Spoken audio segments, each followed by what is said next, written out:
Next up, we've got some Bengals. Jamar Chase and Tom, I guess we could stick in T. Higgins, who was a late addition to our show and to the injury report, but reports seemed pessimistic on Chase from what I saw. And then Higgins, I don't really know too much about. So talk us through the Cincinnati wide receivers. Let's start with Chase. He's dealing with a back injury. We saw him land hard on it on Sunday. He was pessimistic, but here's what I typically see clinically. So we know from imaging that there's no structural damage. So that's good.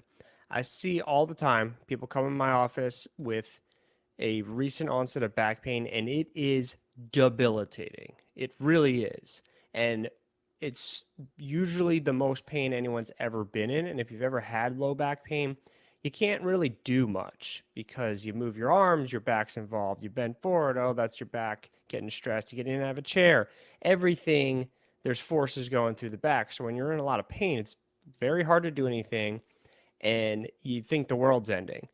But acute low back pain, acute meaning it like just happened, actually responds really quickly to treatment most of the time if you do the right treatments, which I'm sure the Cincinnati staff is able to do to identify what needs to be done. Yeah.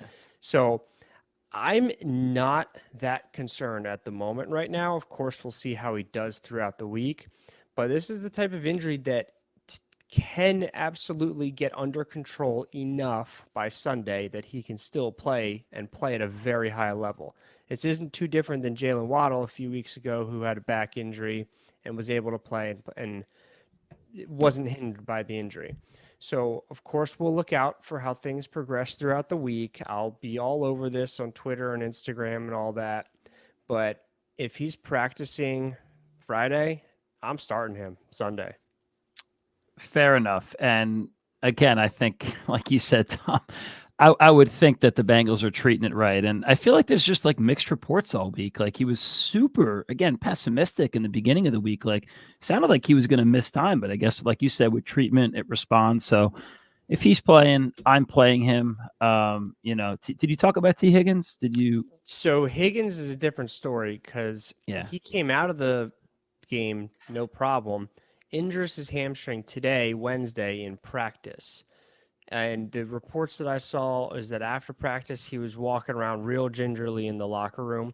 That's one that we need to definitely keep our eye on because that could absolutely impact his ability to play this weekend. Hopefully it's minor and that he can get back to playing. But right now, what's kind of challenging is if you look on the various different fantasy platforms, it says Higgins limited in practice. But you got to dig deeper to learn that limited because he got injured in practice, which is obviously worse than getting injured in the game and then being limited in practice. So that one I am concerned about. Another one that I'll be all over on Twitter and Instagram to provide updates for, but as it stands, definitely concerned. Receivers see an average drop of about 14% in fantasy production when they return.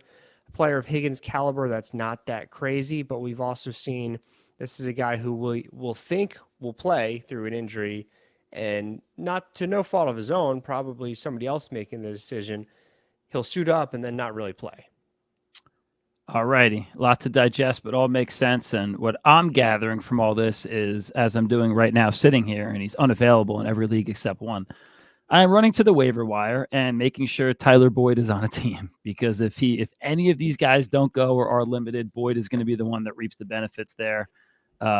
If one of these guys, Higgins or Chase, does sit, DFS wise, I'll be with the 80% of other teams that do have Boyd on their team, but we're hoping for the best for these guys. And Tom will, of course, be on it like he always is.